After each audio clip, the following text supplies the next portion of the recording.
Hey people, welcome to Accidental Gods, to the podcast where we believe that another world is still possible, and that if we all work together, there is time to create the future that we would be proud to leave to the generations that come after us. I'm Amanda Scott, your guide and fellow traveller on this journey into possibility, which, for me, means trying to walk the knife edge of the moment, balanced between the material constraints of our current reality, and yet stretching out into the worlds where the knowing of possibility goes much, much deeper. And this week's guest is someone who walks this path far beyond anywhere I have ever gone. As you'll hear, Drea Burbank has an extraordinary background, starting off in a fundamentalist Mormon cult. And then, when she walked away over the mountain, she spent 9 years as a firefighter, the only woman in what was otherwise an entirely masculine occupation. And then she trained to be a medical doctor. Her awakening to how the world was not limited to what she was being taught in medical school is detailed in her book, Shaman Girl, which I have linked in the show notes together with all of the other things that she talks about. I've only found her book on Amazon. I'm really sorry. That is the book site, not the jungle. I've linked it anyway because Amazon, the book site, might be an integral part of the death cult, but her book is well worth reading. Partly because her life is now spent in the Amazon jungle, where she works with a group of Colombian elders to bring about the changes that they envision as part of their shamanic realities. She really gets the extent to which genuine Indigenous shamans, the fully trained people, have a deep, clear understanding of the shamanic realms in ways that untrained people really don't. And she works then with the shamanic elders to bring about the changes that they and we and the whole web of life so desperately need. She points out that Indigenous peoples around the world own 30% of the land and oversee 80% of the remaining biodiversity, and we cannot afford to lose this now. So Drea works full-time to bring about the changes that we need. She is one of the 3 co-founders of Savimbo, a company which published the first biodiversity crediting methodology based on Indigenous ways of measuring forest health and designed to directly benefit the Indigenous peoples who were not seeing any of the payouts that they were being promised by governments and all of the other actors in the current consensus reality. So Drea and her cohort are also leading a coalition of Indigenous leaders to bring legislation to the UN for ratification that would enshrine in law the rights of nature. When I asked Drea what she'd like to speak about of all the many, many things that she does, she said we have to start and end with the rights of nature movement. It's what matters most just now. So we did. We are speaking on a Starlink connection and we lost the line several times. So I apologise in advance for all of the glitches in the conversation. But this was solid gold, and I absolutely was not going to let minor issues of crap technology get in the way of you hearing it. So people of the podcast, please do welcome Drea Burbank of Savimbo and of Delinquent Savants and the author of Shaman Girl, and so many other ways of healing ourselves and the planet. Drea, good morning and welcome to the Accidental Gods podcast. How are you and where are you this bright February morning? Thank you for having me. I am in the Colombian Amazon and it is dawn, so I am slightly groggy because I've never been a morning person. I am so sorry. We must have got our wires so crossed because I'm not a morning person either. I would so not do this to you if I had understood that you were getting up at stupid o'clock in the morning. But we're here now, and you have so many interesting things that will be really of interest to everyone who listens to this podcast. So selecting from all of them, I would like to start with the fact that you are part of, possibly heading up a group that is presenting legislation for ratification to the UN about the rights of nature, to give legal protection to the entire web of life in the same way that humans technically have legal protection. Although, as we're discovering with things that are going on around the world, some of that legal protection is pretty thin. But let's see what we can do. Tell us about the Rights of Nature movement, how you came to be involved with it and what it's trying to do. Yeah, I guess I've become the unofficial secretary to about 60 Indigenous leaders in 30 countries and 4 continents, most of whom were shaman or spiritual leaders. We started with the spiritual leaders in a network on WhatsApp and then kind of evolved into entering the UN and World Economic Forum. These are not political or politician Indigenous leaders. These are very much like, came out of the jungle, I had a vision, now's the time. Indigenous leaders. So, and I become their ad hoc secretary and organizer, I guess. So I would like to know more about the vision. Before we go any further, tell us a little bit about actually the vision and how you come to be a person who's on a WhatsApp group with a bunch of not political, presumably not so active in our whole weird culture. These are people that you have known because of your own shamanic work, I'm guessing. Can you tell us more about that?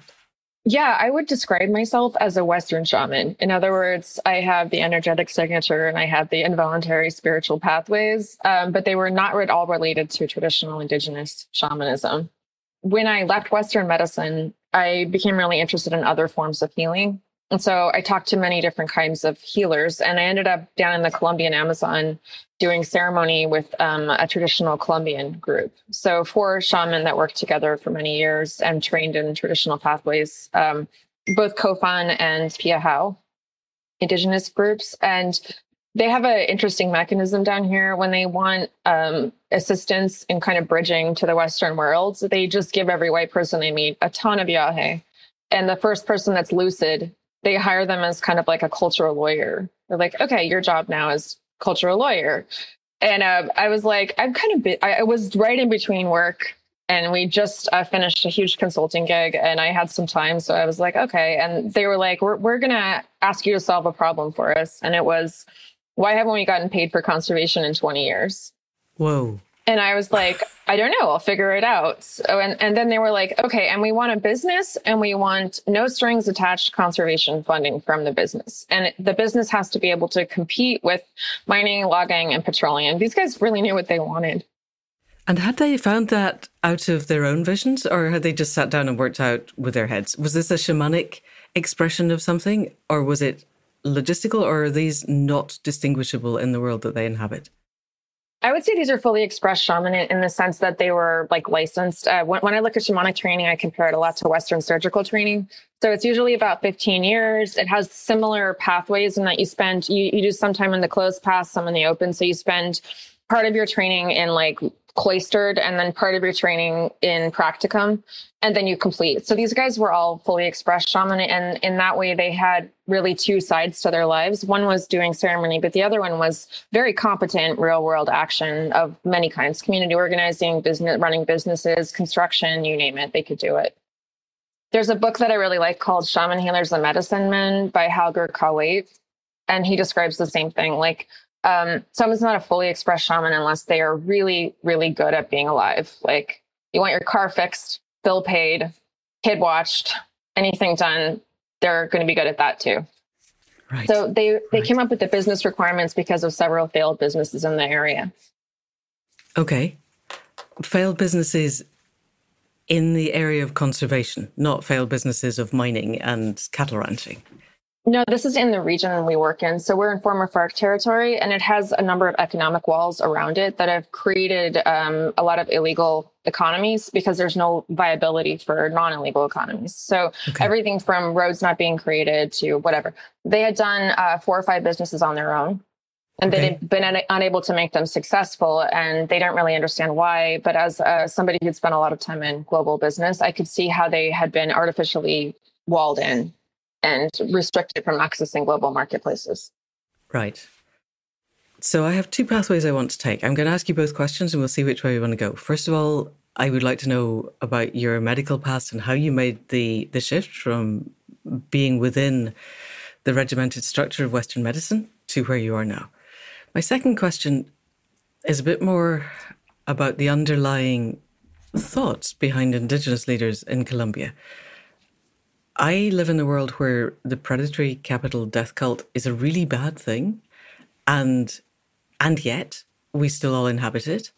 And I'm really curious as to people who are actually heart connected to the web of life, which I would say is my definition of a shamanic practitioner or a shaman, is you can ask the questions of the web. And if the web is saying, go out and make a business work, what is the value system propping up that business? Because it's not going to be just extract as much profit as you humanly can and then run off and buy yourself a private jet, I guess. So let's take both of those if we can. I'd like to know about your medical segue into what you're doing now. And then let's have a look at why a group of expressed shamans in the Amazon want to set up businesses. Does that work for you? Yeah, for sure. Excellent. Go. So I would say that my pathway out of Western medicine was involuntary, painful, and unexpected. So I was in my 4th year of medicine, and I asked the universe a true question. I wrote a book about this because it's a long story and it fit better into a book. But basically I asked the universe, is there something more? I thought I was at the peak of my life. I was going to be a plastic surgeon and I was super fit and, really hot and things were going well. And I just felt something was missing. So it was a true question. And I got a true answer, which is that I got everything I thought I had taken away immediately. I had a spontaneous Kundalini awakening. And I had no idea what that was. I was happily atheist, agnostic, and very I was like a frat boy, basically, because I spent 9 years fighting forest fires, was a jock, and, really smart ass. I'd always been at high IQ. And so I thought I was the best thing since sliced bread. And I just really got... Hang on. Just a moment. 9 years fighting forest fires and training to be a plastic surgeon at the same time? How do you do that? Well, sort of, yeah. I did both of them at once for a while. Okay, so the brief version is I was raised in a fundamentalist Mormon cult, off the grid, homeschooled, no power, no running water. Wow. And then I hiked out of the woods and I got my first job, which was the only place that would take me because I could do 7 pull-ups, and it was forest firefighting with ex-convicts and former military and gang intervention. And I did that for 9 years. Okay, and before we go there, fundamentalist Mormon cults make you very, very fit? I know nothing about fundamentalist Mormon cults. Yeah. Basically, it's hard labor, man. Wow. And do all of it. Yeah, I became very physically fit in this childhood. Okay. Yeah. Okay, that's probably a whole other podcast. All right, so you get out and you get a job firefighting with a bunch of very, very fit, very strong, probably quite scary people. Yeah, men, all men. There were like 300 men and 1 woman, which was me. Okay. Yeah. Whoa. And thank God for my Mormon cult training because I didn't sleep with any of the men, and so I had a great career. They never understood what kind of woman I really was, but they knew that I was a woman you could put in a crew of 20 men and she wouldn't create any chaos. So okay, and energetically, taking away all of the strangeness of that, energetically, you must have had very clean, very clear boundaries because you're not sleeping with them was voluntary and they respected that, which I find quite interesting. And sometimes violent. Yeah. Yeah. I was, I don't know. I think that I was just smarter than they were. It was a problem and everybody knew it. And they just left me alone mostly. They didn't understand. Most of the men that I worked with didn't really understand women. And I realized, after many years that much of what I did with them was teach them how to respect a woman. Okay, and they let you do that. They didn't feel they needed to prove to you otherwise, which, that's also a whole other podcast. Yeah. And we still want to talk about the rights of nature movement, which we segued off very fast. So let's head back to, 9 years doing that, and then you go to medical school. Yep. And then my large joints, because that kind of labor was really tough on a woman's body. So I was competing with like 6'5" men who were, pro track athletes. So yeah, it took a toll on my large joints. I realized I couldn't do it forever. Just like many athletes, they're kind of like, okay, this career is over. And I went through the phone book and I picked the job of a doctor. Didn't know what that meant. And then went to med school, trained and got into med school. And then I was at the end of med school when I asked the question that I sometimes regret and will never, ever regret at the same time. Okay. And that knocked you off the path of Western medicine. Had you bought into the mindset of Totally reductive, all of that? Wow. Totally. Yeah. Right. What happened was, so it was a spontaneous Kundalini awakening. I do believe it is in my family genetics. Most real Kundalini awakenings are partially genetic. Okay. So I was at the age of 30 and my grandmother had a strangely similar episode when I looked in the family history, and my sister had one at the same age. So, but what happened was within a period of about 2 months, I had an experience of divine love, similar to Rumi's experience when he met Tabriz. Right. And then I also developed the ability to see auras, see energy, started having precognitive dreams. I could feel chi in the body. It evolved into Kundalini, which is a little bit different of an energy. Okay. I started having experiences of non-embodied contact with other astral beings of all kinds, good and bad. And you name it, it happened. It was like very much 0 to 60. And that was when I was completing my final year exams at med school. Wow. Yeah. When you have to be very, very focused. I did a veterinary degree, so it's not quite the same, but it's the same enough of that's the point where you need to get your head into gear and do nothing else. And your whole sense of reality is fragmenting at this point. What happened, Drea? Did you get through your final exams or did you just walk away? Yeah, I think what was really crazy for me was I just passed all my exams and, I was very functional. Like I maintained my Western function, which was pretty high at the time, and had all this happening. And I think I would have probably committed myself to a mental institution because I was that split in my mind about what was happening. I had nobody in my life, nothing had prepared me for this. If it wasn't that I was still functional and I was a Western doctor, so I knew what the qualifications for insanity were. And I was like, well, I don't meet them. I'm still functioning. So I just kept going. Okay. I have a little branch back to your sister and your grandmother. Are they still in the Mormon cult? Because you had nobody to talk to, but technically you could have talked to your elders, but I'm guessing they were inaccessible at this point? So my grandmother and my sister both had the typical Western experience, which is that, I look at it and I explore it in my book. In Western culture, we executed witches for 5,000 years.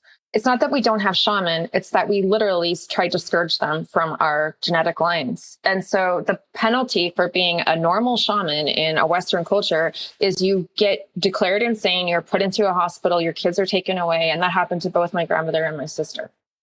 Oh, wow. Okay. And your book is Shaman Girl, and I will put a link to that in the show notes. And it's totally worth reading, people. It's a fascinating, absolutely fascinating book. Okay, so you got through your finals. You'd asked your question. Give us the edited highlight of how you end up in the Colombian Amazon, because you were sitting your medical degree in Canada. Am I right? Yeah. So I graduated med school. The Kundalini was really strong. The first 3 years are really tough. I found a really good coach, and I cannot recommend her enough. Her name is Mary Mueller-Chertan. And she came through a shamanic. She's a female teacher who had shamanic lineage, and she also had Kundalini, like fully expressed Kundalini. And 3 years into the Kundalini awakening, I knew something spiritual was happening. I didn't know what it was. And I finally found her book 3 years in, and that's when I finally understood what Kundalini was and what was going on. Wow. Because it's pretty rare and it's hard to find good education on it. I was doing postdoc at San Francisco at the time. I ended up trying to go back into Western medicine after taking a few years in research where it was less of a stress. And I just was never able to get back into residency in the traditional training track. Right. I ended up doing about 7 years of plastic surgery observations, working with surgeons, surgical research, preventative medicine.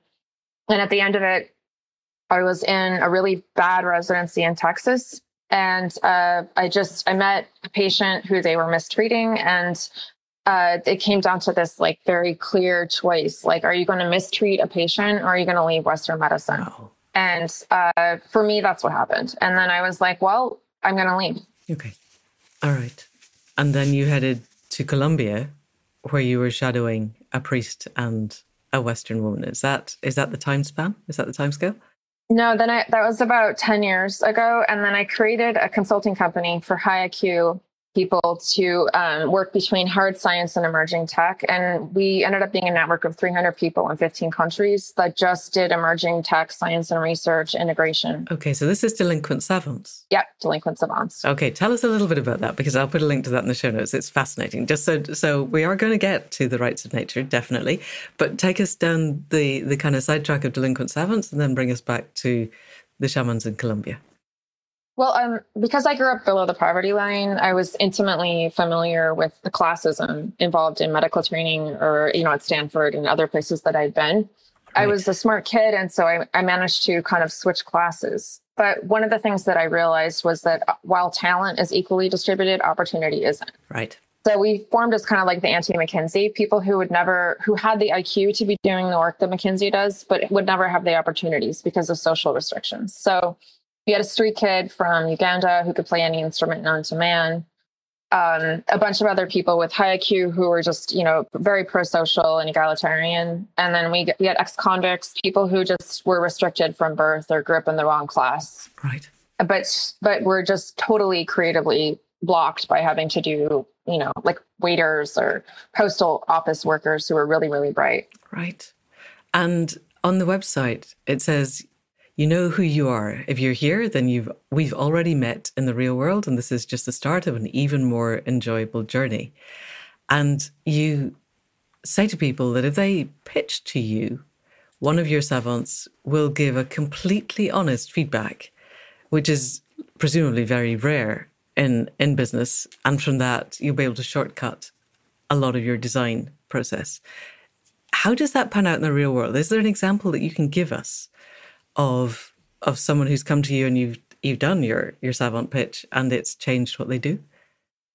Yeah, we have a lot of what we do has like a moon and a sun side. So the sun side of Delinquent Savants is to dream a life. And that's where everybody has their professional bios up. And, Delinquent Savants was kind of like our tongue-in-cheek joke for how it really worked. Yeah. So it's very common if you have a high IQ person that most people, when they hire a consultant, they'll do an initial free call for like 30 minutes, and then they'll hire you for a gig. And all of our consultants have the same problem, which is that the first 30-minute call, they solve their problem and they don't never get paid. Right. So we were like, let's just do like a 30-minute call. But for people to pay up front, they have to believe, that you can solve their problem. And so it's been variably successful. But what's been really funny is the talent that we've attracted because of the website. Like, I think an autistic machine learning engineer called me from Google. He's like, this is just what I want to say about myself. He's like, why don't people understand? I'm like, I don't know. Yeah, especially now where neurodiversity is, if not understood, at least acknowledged to exist.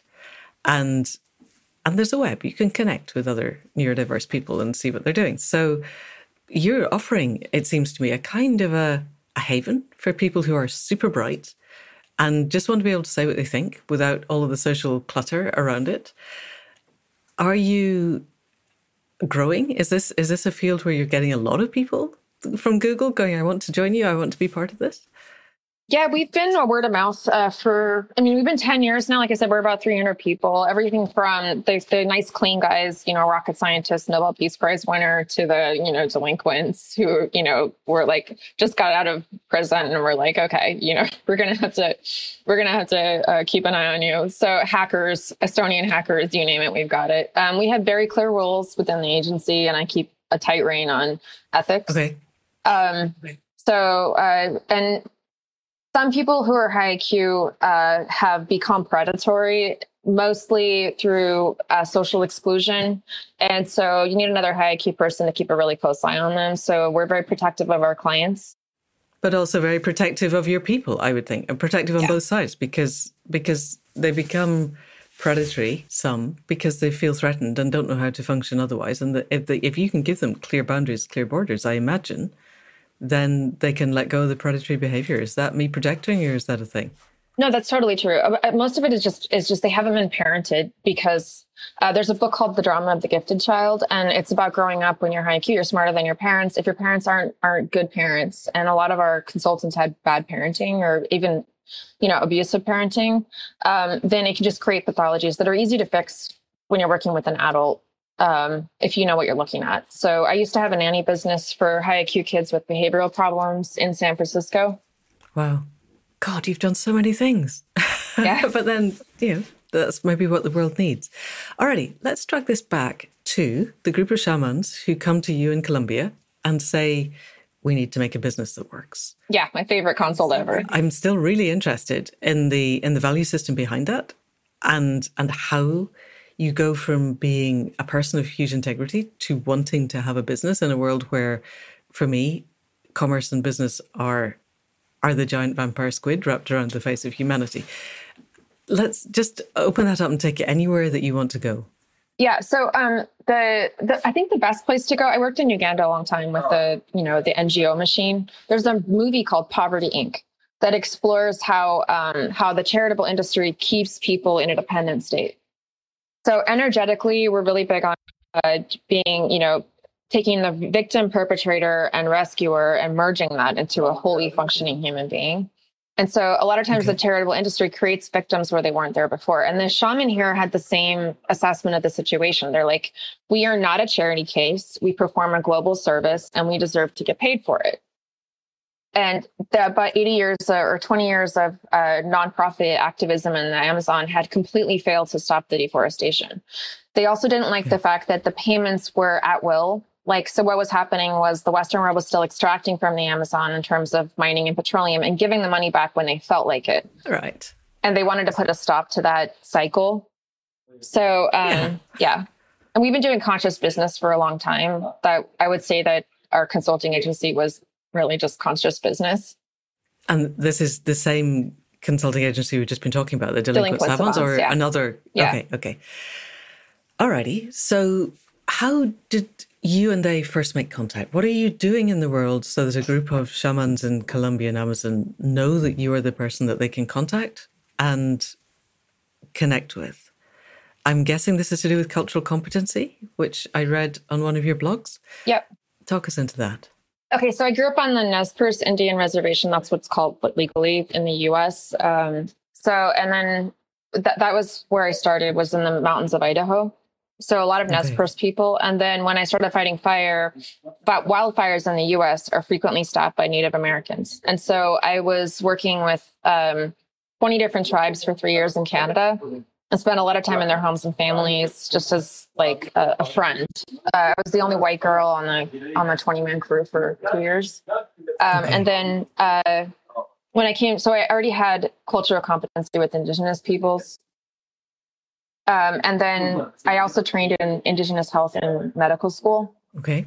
So I got some of the more formal anthropological training, especially when it came to like stolen generations, residential schools, those kind of issues. When I coming down here was another one of those random questions to God that I asked him to plan my trip across the U.S. I was going to go to Thailand to do some yoga, which is when I wrote my book. And I said, plan my trip. And half an hour later, one of my top consultants called me and she's like, be in Santa Barbara at this time and place for a Yahe ceremony. And at that point, I had never done anything but like water and yoga. Like I was very strict about substances. And I was like, you can't be serious, God. And then like 2 or 3 times later, the message came and I was like, okay, fine, I will be there. But that was my first contact with ayahuasca or Yahe ceremony. Okay, and you were one of the people who was lucid after they'd filled you full of Yahe, ayahuasca, and they went, okay, we need to talk to you. Well, they invited us down to Colombia to meet the elders. They had like an annual trip down, and I was like, I want to see what this is supposed to look like. Like the ceremony that we had in California was a little bit structured for Hollywood, and I was like, I wanted to know what the elders actually did, because once I encountered it, I was like, this isn't that much different than Kundalini or yoga. I had the same experiences on both. Okay, right, which is presumably why you were lucid, when a lot of people just... Anyway, let's not go down that route. We could do an entire podcast on that. So can you synthesize for us in a way that people listening will understand what you found when you went down and saw the elders. I'm really interested in the shamanic experience, really, insofar as you are able to talk about it without breaching cultural or spiritual boundaries. What did you find that was different? And I am guessing that for you, there seems to me a kind of heart alignment with where you are. It feels like a place of balance. How did that feel when you found it? Can you talk us into the roots of this a bit? I mean, the first thing I noticed was that the shaman here were very professional. And by that, I mean, like, they had full control of the energy of a ceremony. Their training was much more rigorous. Like, a real licensed shaman in Colombia has the same degree of professionalism and professional training that a Western plastic surgeon did. So I saw immediate corollaries between surgical licensing and shamanic licensing in a traditional culture. Okay. They keep a very tight rein on who's authorized. So that was one thing. And they understand the energetics in the way that a surgeon understands how tissue works. Totally. Which is what's so different, I would suggest, with a lot of people in the West who are dabbling on the edges of this and have actually got no clue about the energetics, but have a few experiences and think it's okay to share Totally. it. And these are people who you would trust to perform major abdominal surgery on you or cardiac surgery, whereas the rest are people who might be okay picking up the swabs from the floor, but they don't understand the distinction. So you were able to see that distinction in action. No, medicine is just like surgery.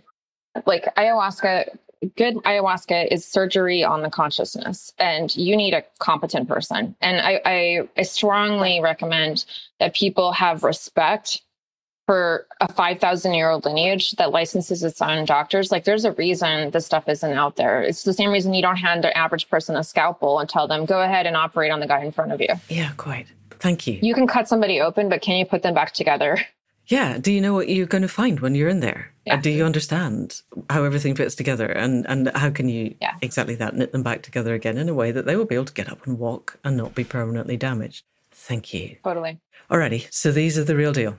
Also, I would just say in surgery, it's the edge cases that cause trouble. So you might know what you're doing for 80% of the people, but the 20% that you get somebody under anesthesia, you cut them open and you find something unexpected. Yeah. And that's why you need a competent person. They know about the edge cases. And down here, they know about the edge cases. If they find something unexpected in ceremony, they can handle it. Right. Thank you. It's very good to hear that. Yes. One of my old veterinary teachers said 9 out of 10 get better in spite of you, and your job is to spot the 1 in 10. And it's that, mostly it's plain sailing, but when it's not, it really isn't. And then you really need to be able to understand what's going on. Okay. And not just that, ceremony is group surgery. Like, you have 5 or 7 people. So you're not just dealing with one person's energetics, you're dealing with the 7 people's collective energetics. So, like, who you select to be in the ceremony, who you let into the space is as important for the success of the group. Yeah. Anyway, all this stuff is super well controlled down here. Right. Because you are juggling flaming chainsaws, riding a unicycle over the Grand Canyon. And it's that multidimensional aspect to it again that I think people in the West who've done a little bit of shamanic work, and they can linearize it in a way that doesn't understand the multidimensional aspects of what they're doing. Alrighty, we could critique Western shamanic practice for the rest of the day also, but let's not. You've found a group of people who actually have their shit together and know what they're doing. And you sound to me as if you're an integral part of that. So we really are going to come back to the rights of nature, because that obviously is a step on the way to healing.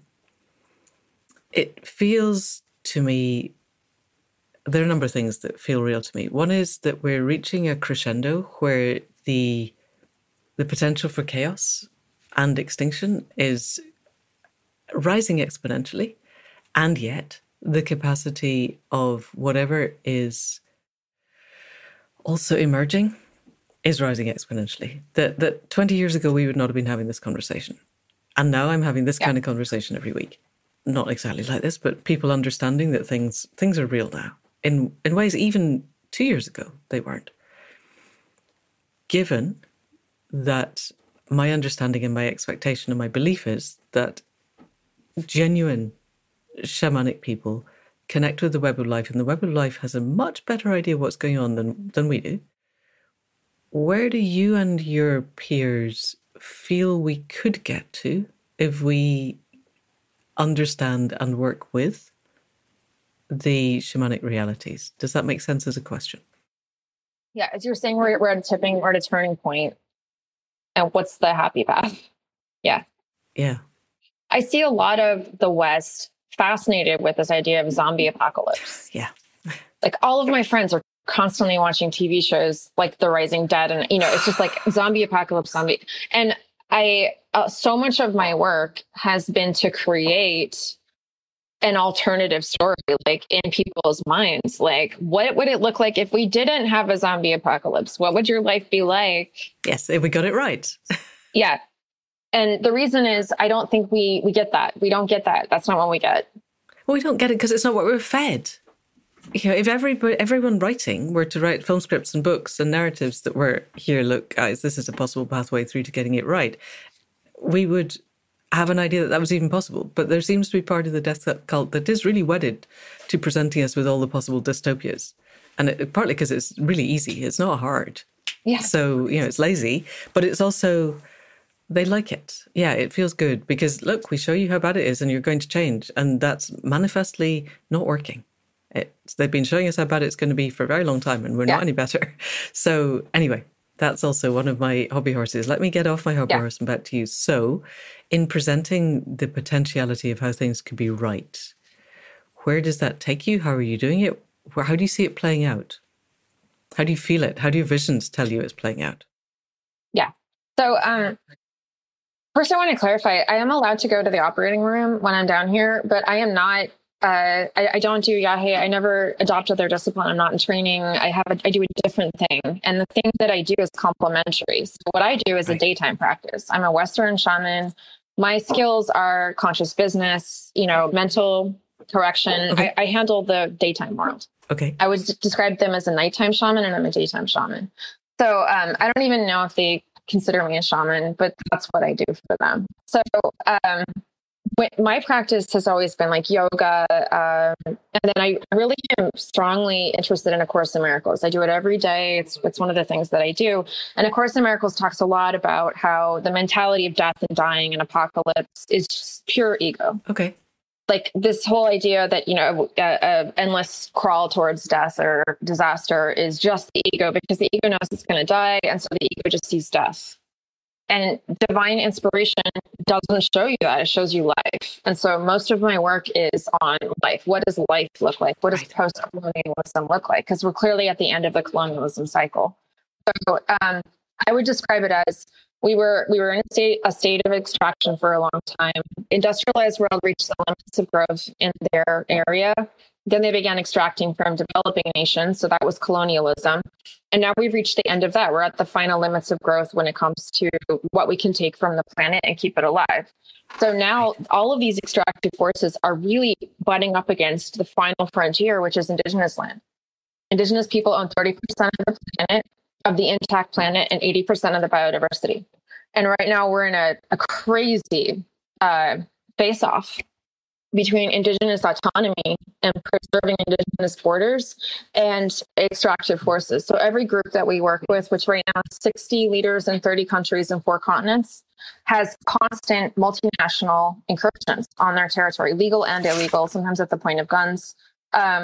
Everything from nation state threats to illegal people, in the rivers mining. And we have to stop it here. If we don't stop it here, the planet needs 30% of its biodome scientifically in order to stay up. And this is the end. This is when it stops. Okay, we've hit the biophysical limits. We cannot keep going. Alrighty. And so where does that take you? Yeah, so we do 2 things. One is we help people see that that's okay. Like it's okay to have a post-colonialist lifestyle. So we have ecotourism here and we just train people. This is what it looks like when you don't take more than you need from the planet. As a white person, you still get to do cool things. You don't need as many things as you need, and there's a lot of stuff with that comes, if they come and do ceremony, it's a little easier to teach them. But basically people are like, wow, I'm on the other side and it's not so bad. So that's part of what we do. And the other part of what we do is just set really, really hard limits. Like, you shall not pass.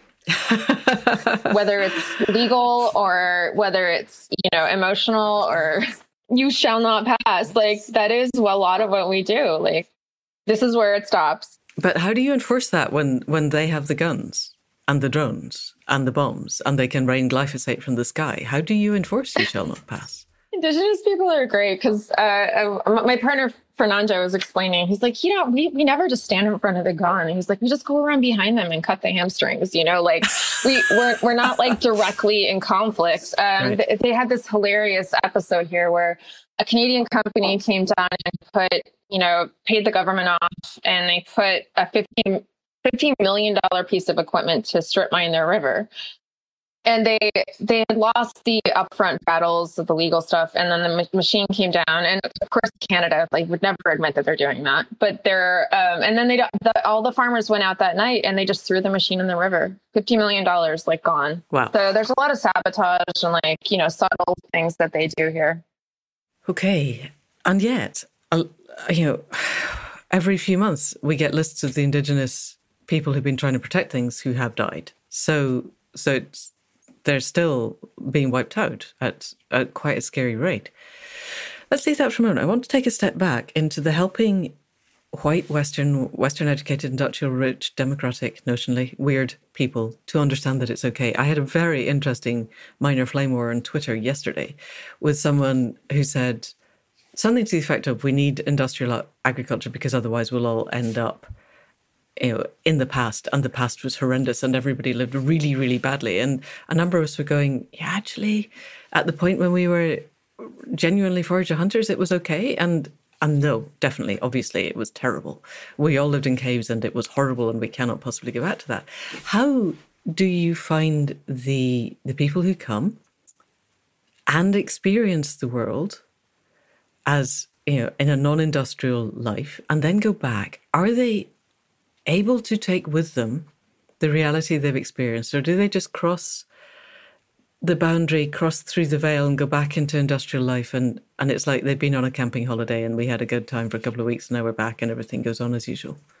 Yeah, I've been thinking for a long time. I was like, why did Fernando and Johnny and I meet each other? Because that's my two co-founders. Why did this happen? And what came to me was that we were working on a cure for civilization. So it's not just my work or Fernando's work. That's the kicker. It's the two of us together. So with Yahe, he can do the psychic surgery that gets people into a state where they really have a state change, like a quantum change in their consciousness. And then I can help explain it afterwards.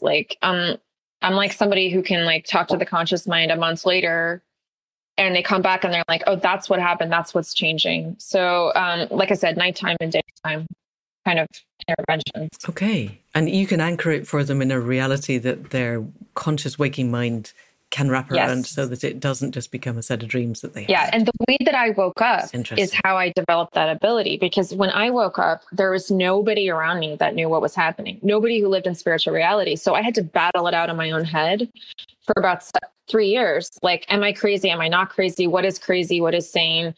And developing that logical kind of path through awakening was something that I'm able to now give people. Right. Brilliant. Because what we're getting reports of in some of the wider fringes of things that I read is Silicon Valley libertarian tech boys. And Yahe is now the big new thing. And they come down, they do the ayahuasca, they have some amazing visions, and they go home and it helps them to build apps to make absolutely certain that there are no homeless people able to sleep anywhere in the streets of San Francisco, because it's just made their libertarianism more extreme and cleaner, more polished and more heightened. And it hasn't actually touched them at a heart level. Yes. So I'm guessing the people who come to you have the capacity then to ground them in something that doesn't just make them better at being Ayn Rand lookalikes. Yes, I'm really good at spiritual materialism, I would say. And I'm really good at spanking people who've had a little bit of spiritual experience, but hasn't really penetrated. So, yeah. Okay. That's my thing. If you read Trungpa Chogyam's book, he had the same experience in the West. Okay, I would describe Trungpa Chogyam as a surgeon from the Tibetan Buddhist lineage. So, in my world, in my experience, there are many ways to climb the mountain. And there's a few licensed lineages, and Tibetan Buddhism is one of them. So he had achieved a certain level of licensing, and he came to the US, learned English, and taught Tibetan Buddhism in English. And so that helped with a lot of the mistranslation, because there was a lot of Americans going over to Tibet, do 1 or 2 years, and came back as, I'm a full-fledged. They weren't. And so he really started nipping stuff in the bud. Okay, good. He founded Boulder. A lot of his influence was the reason Boulder is the way it is. Okay. And he wrote a book called Spiritual Materialism. So basically what happens is, it's when somebody has a spiritual experience, they don't lose the ego identity, and they move their ego identity to a new spiritual person who's better than the other one, or better than somebody else. And it's so simple when you explain it, and it's so painful when you do it. Yeah. As somebody who's been through that phase, I would say it's definitely a phase. And I see a lot of people who've had 1 or 2 Yahi experiences making that shift to spiritual materialism without actually tackling the ego, or, the tougher stuff you got to face. Okay. And how do your Colombian shamanic practitioners, the real surgeons, they must see this happening?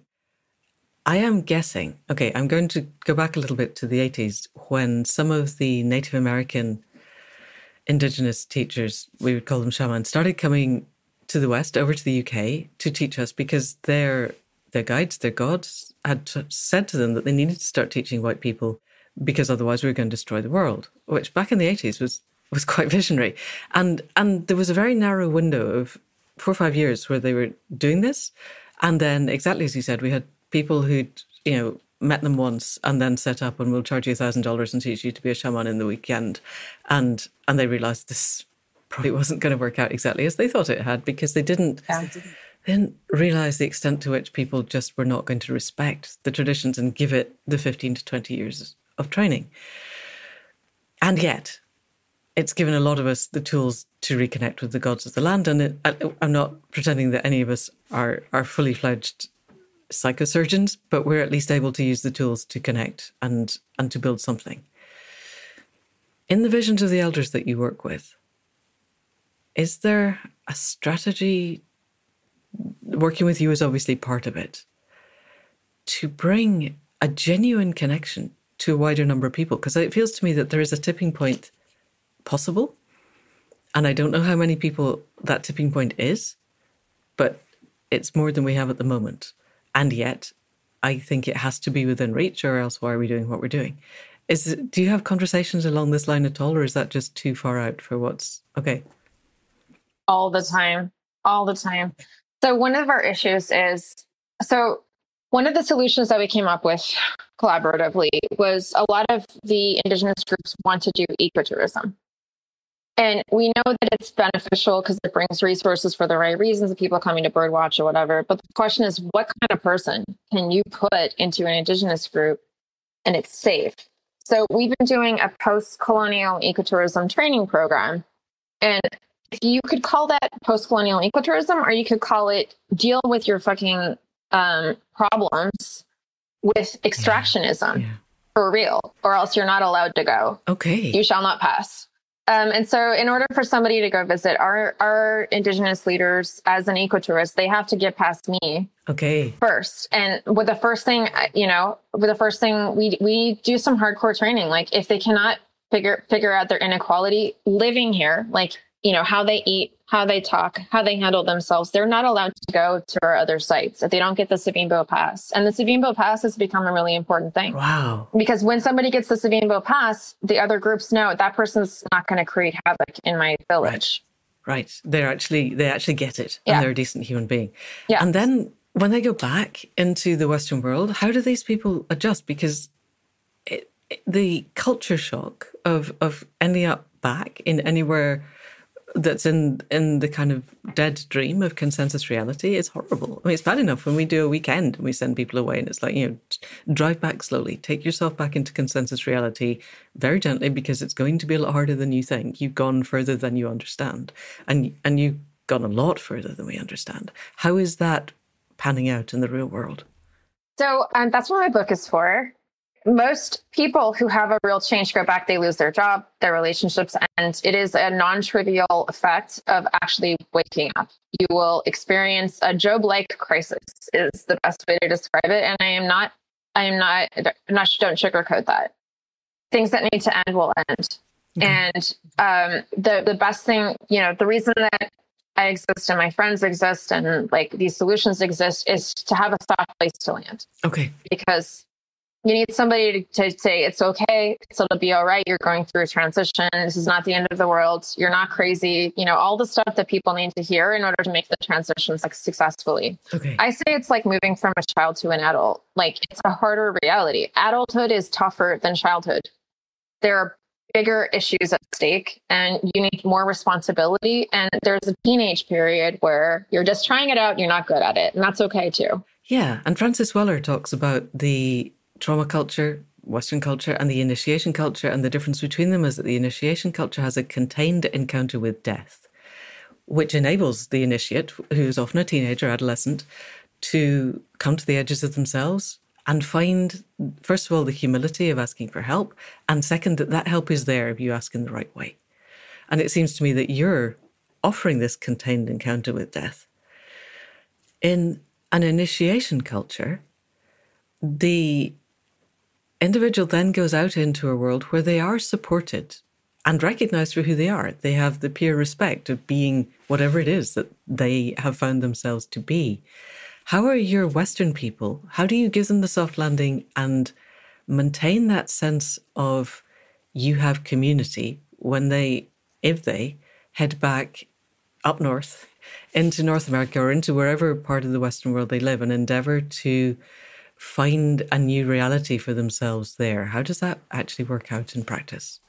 How does it work out logistically? How does it actually work out?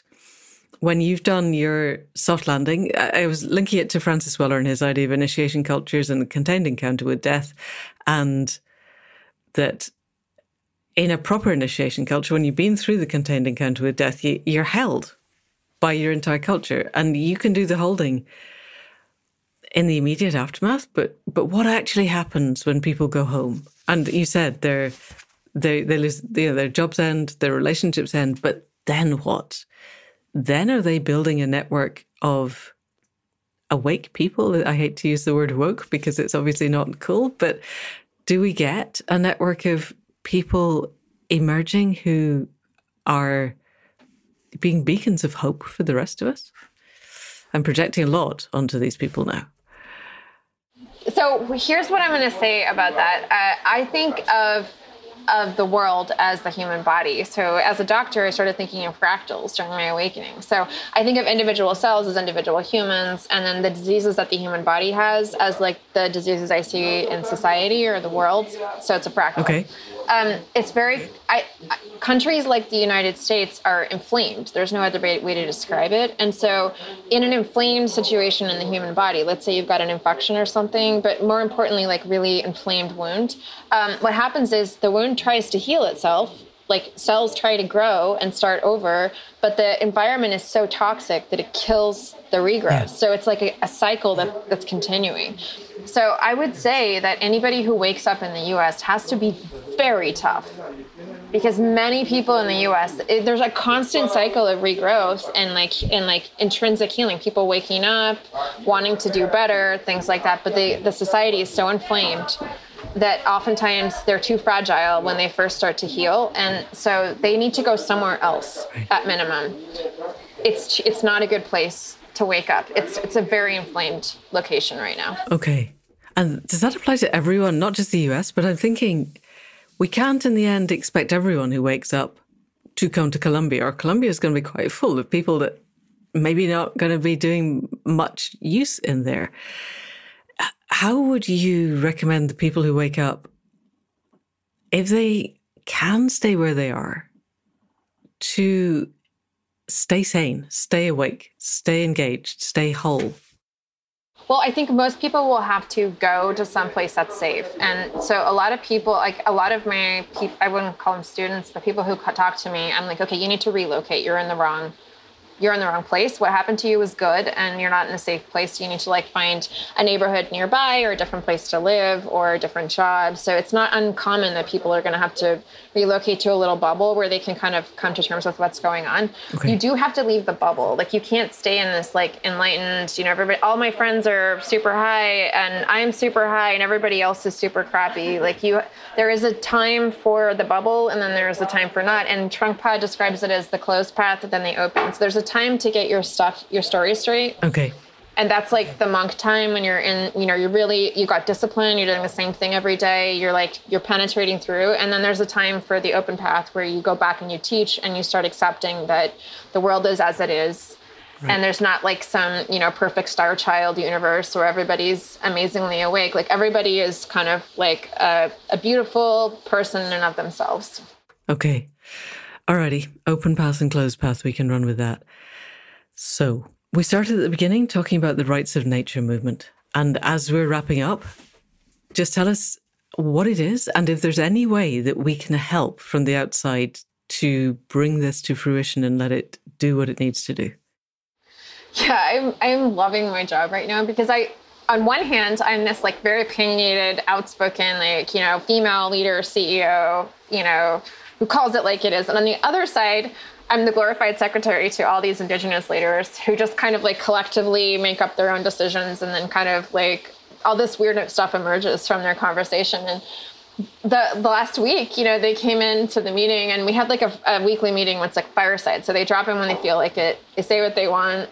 We just kind of see where the conversation goes. It's super unstructured. This is in person? Yeah, it's virtual. So, okay. Yeah, sometimes they come here and there'll be like 6 of us on the screen from here. Sometimes they're calling in from like Southeast Asia or Africa, you name it, they come. So anyway, one of the leaders just came in and he's like, you know what? He's like, I've decided, he's like, the Human Rights Code came out of World War II, of the genocide and atrocities in World War II. And that was the impetus that allowed people to put it into multinational UN legislation. And that is what finally changed. That was the end result of stopping slavery. Like, we started with slavery, and then eventually we worked our way to this multinational accord, which is human rights. Long journey. But he was saying that the impetus to put the rights, now it is time to have a human rights code for nature, which every Indigenous group already has in their laws and is a direct cause of the biodiversity that they keep. Yes. He's like, we need to have that rights code internationally. And he's like, this is the week that we're going to do it. And I was like, wow, you're totally right. He's like, because the climate change has gotten so extreme, the genocide of other species has finally triggered people to wake up to the point where we might be able to get the rights code for nature. So I'm so excited. We're about to have 60 videos by 60 Indigenous leaders. This is not, well, you take it how you like, but I always say like baby turtles going to the ocean. Like, when it comes to making a video or doing anything like Google Docs or, they take their time, and some of them get there, some of them don't. But we got 60 leaders making a video in their own context and saying nature has rights. I'm the boss. I'm the voice of nature, and I've earned the right to be the voice for nature. And nature is saying it has rights. And then we're going to put them all together. And we've got some press lined up and celebrities to like echo this voice. And then we're going to introduce human rights code at the UN, hopefully in time for COP16. I'm so excited about this. Okay. Yeah. Alrighty. And you've got big lawyers structuring these legislation? Yeah. Cool. Yeah. Well, the cool thing is they're going to write it first. And some of the Indigenous leaders are some of the best writers, like structured. I don't know if it's the training in oral history or what, but they can be amazing writers. Okay. And so the guy who's going to draft it is already like world class. And then I've got a few lawyers that'll look at it afterwards. I think the hard part is getting them to articulate what the rights are, because it's so coded into their culture and their paradigm, they don't speak about it. Yeah. So having to dig down into their heads, like, what are these rights that we're going to write down? Yeah. And that seems to me, it is encoded in everything that a genuine initiation culture believes. It is the way the world is. And our trauma culture, we've had, in the UK, 2,000 years, I would say. Overall, it's probably 10,000 years since the first rupture, which is a lot of time to lose that sense. And we're up against the death cult where, I've listened to podcasts with ardent young men from Silicon Valley who think, and I'm quoting directly, that the web of life, they don't call it the web of life, they call it nature or the big outdoors, is an optional aesthetic extra that they can decide to live without. They are that dissociated. And it strikes me watching what's happening around the world at the moment, particularly in the Middle East, where, notionally people have rights. And at the moment, those rights are being ignored totally. How are we going to get people to live as if this legislation was real? How are we going to get it to sink into them so it's not just words on a page, but is the way that they organize everything that they do, their commerce, their human relationships, their ways of being, their relationship with the web of life? Have you got a vision for what happens then? Yeah, these are cycles. These aren't, part of what you get in a spiritual awakening is acceptance of the way the world is. Not the way you want it to be, but how it actually is. Like Atman and Brahman, the endless drama, the dark and the light, people being able to make choices that are not great. Like people can make very bad choices, and that's part of their journey. And accepting the perpetrator and the rescuer and the victim, like accepting that bad things happen and they heal. Right. So I'm not expecting a paradise to show up on this planet tomorrow. I just think that this would be a really cool thing to do. And I look at history. How did women get their rights to vote? How did we abolish slavery in the US? And they were not fast. We had 200 years of Jim Crow laws. We didn't abolish slavery overnight, and we're still working through this, but it is better than it was. Yeah, so okay. I think we can do better than we have been doing. Okay.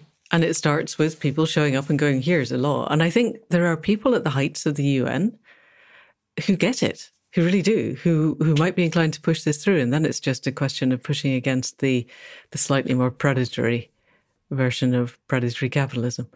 All right, Drea, I think we've used up enough of your time. Is there anything in closing that you want to say to people? Is there any way people can support this? Ordinary people listening to the podcast can support the Rights of Nature movement?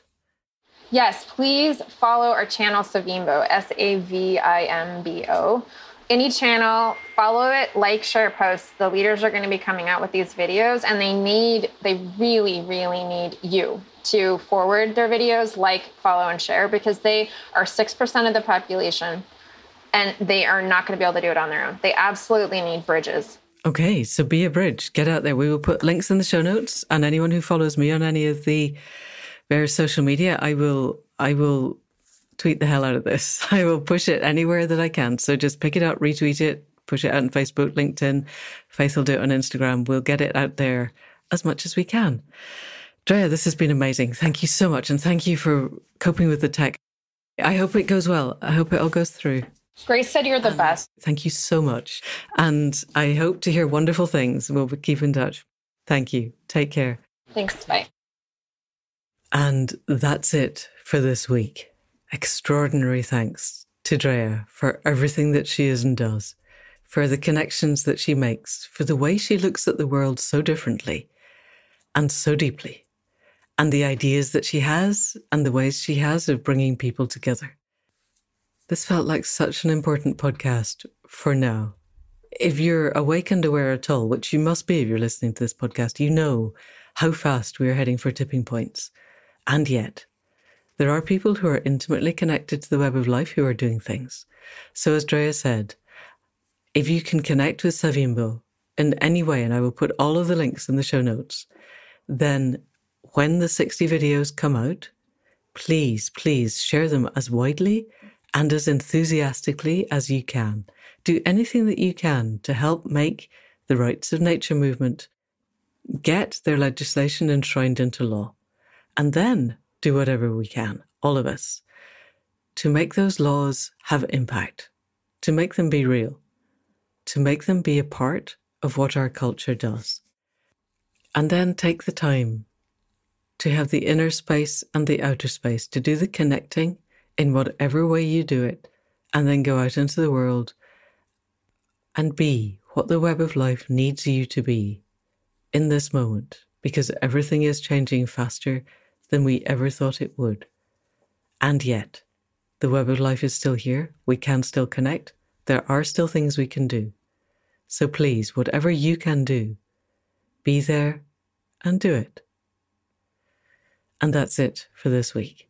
We'll be back next week with another conversation. In the meantime, enormous thanks to Caro C for the music at the head and foot and for the sound production. Thanks to Anne Thomas for the transcripts, to Faith Tilleray for the website and all of the conversations that keep us going. And as ever, enormous thanks to you for listening week in, week out, for sending the emails that you send, for offering the enthusiasm and the engagement that you do. And if you know of anybody else who wants to be part of the change that this world needs, then please do send them this link. And that's it for now. See you next week. Thank you and goodbye.